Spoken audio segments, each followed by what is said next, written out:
that could have been a moment where you would lose sympathy with her. You just think, oh, come on, get yourself together, get yourself home. But you're totally sympathetic to her. Yeah. Everyone's going, yeah, go out, go on, Danny, leave and save her. And I think that's a lot to do with how she plays it.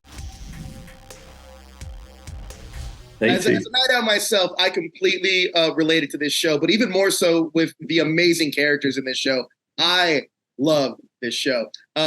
Look, the show's loosely based on Steve Burge and Natalie Walters' kind of relationship and experience in real life. Paul, can you kind of expand on that a little bit? Yeah, I mean, it's very, I mean, they met working together on a radio series. She's an actor as well as a writer. Steve was the writer of that series. And they continued to communicate. They used to have these regular chats on during the night because they were both insomniacs. And they were so it was kind of a friendship, but not a romantic one, but a friendship. And that kind of was the germ of the idea from which Still Up came, and developed into the series we now have. Yeah. Arabella, talk to me a little bit about Craig Roberts' performance as Danny, because I love this character and he brings so much to that role. Can you talk to me about Craig and working with him on that role?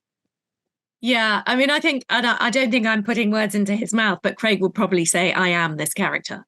There is he actually did say that. He has really honestly said that. I didn't pick it up. A lot of actors say that to get the gig, but I believed him. He did say that. And there is something, you get straight away when his instant approach to it, even in the pilot version, which forms a part of episode 1. He walks into the room with a kind of nervous energy to Danny, which is that sort of restless twitchiness that informs all of his self-deprecation that he then brings to it. He's kind of correcting himself all the time. He'll say something and then question whether what he said was the right thing to say. And as a character, he overanalyzes everything. Which almost paralyzes him and makes him incapable of seeing through some of the most simple tasks.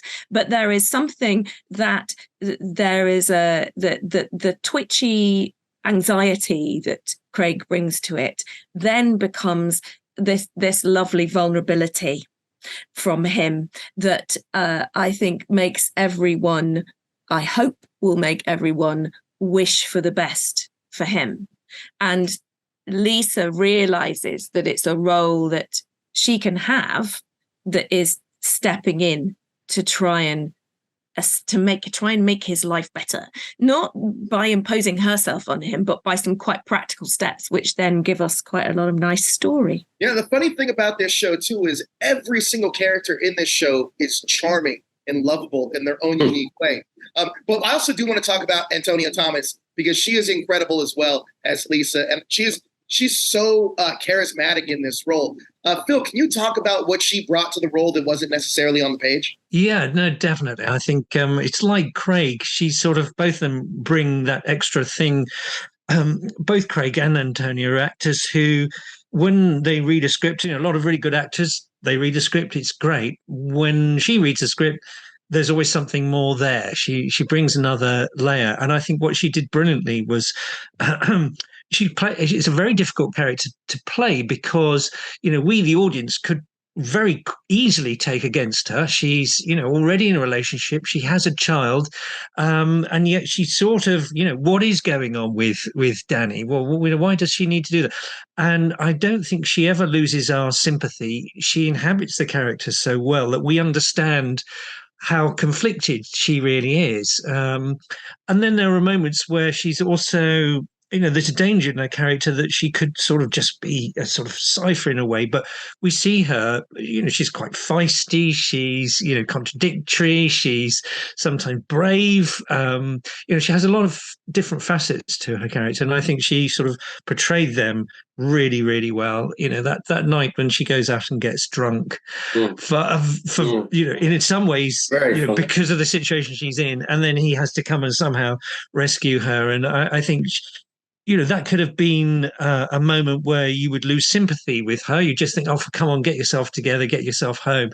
But you're totally sympathetic to her. Everyone's going, yeah, go out, go on, Danny, leave and save her. And I think that's a lot to do with how she plays it. Let me ask you this, Paul, because Danny and Lisa's friendship feels so lived in. And at times it feels like I'm eavesdropping on a conversation just with friends.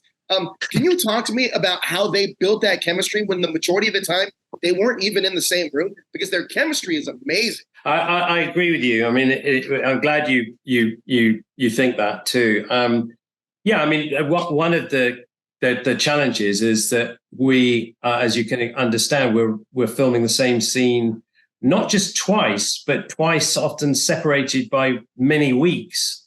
So you'd have one conversation out in the middle of the woods, and then you had to. So if that was Antonia out there, and then Craig would pick up his side of the conversation 3 weeks later in the studio. So, and as you probably know, the rhythm of a scene, it's always about people playing off each other.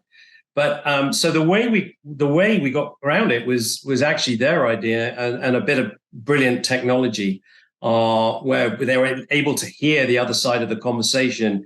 And so if the actor that wasn't on camera would would play the scene as if they were on camera.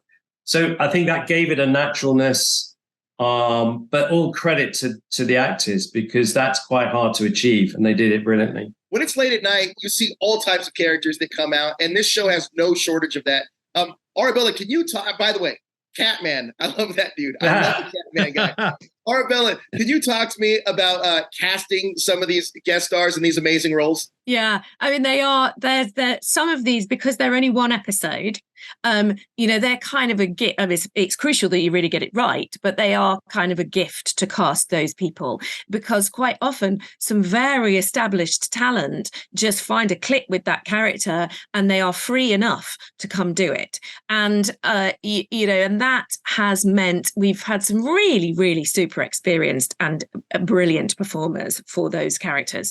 And I think we worked with an amazing casting director called Lauren Evans, who also cast Sex Education, and has a brilliant throw the net wide approach to lots of this casting. So often we were brought people who we don't know at all for these roles, and it's brilliant that everyone above us was supportive of that.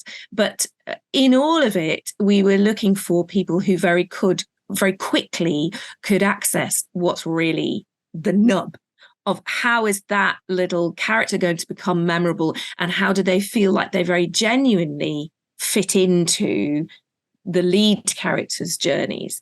There's some brilliant small roles in there. I mean, Daniel Mays, who lots of people will know, played alongside a newer actor called Elisa Adele, and the two of them are a great couple in this show, and that they brought a smattering of something that's a different world entering into Danny's flat. So it's been a very satisfying process, and hopefully they are little comic and emotional gems for people. Phil, let me ask you this. I love John Addis as a director. I think he did such a brilliant job with this show. What did his directing style add to this show? Because he also kind of makes London a character in this as well. Yeah, I think that's right. And, we're sort of delighted because John previously had, I was going to say only, but that's not the thing, but he came to Paul's attention actually from filming a short film that was BAFTA nominated, and Paul sent it to him. We loved, and I loved it, and so we got John in, and I think what he has done brilliantly is bring movement to what could be a static show, and so I think he did that brilliantly.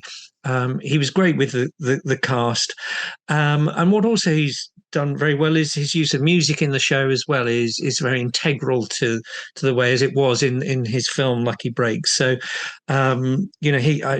John brought a lot to the party. He really did. Yeah. John's also an editor. He comes from an editing background. Although his directing experience up to date had been in shorts, he is a very experienced editor who previously has been in Wes Anderson's team of editors, and so he shot it like an editor.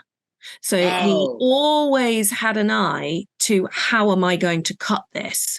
And I mean, that helps in terms of the economy of shooting it, but also means he's already got a plan for how we're going to stitch it together. And I think that has really added to the style. A good example is the scene in The Chemist, actually in the first episode. That could be a really static scene with her just sort of hanging around the camp. And it's all that movement and the little business and the things she's doing, all that all comes from John. It's really well, we're delighted with what he did. Yeah, that's incredible. Also, that's the one thing about this show too. The pacing of the show is it's perfect. Like every beat just hits. It's so good. My girlfriend saw me watching it when she was working here at home, and I heard her like laughing out loud too. The show's absolutely incredible. I absolutely love it.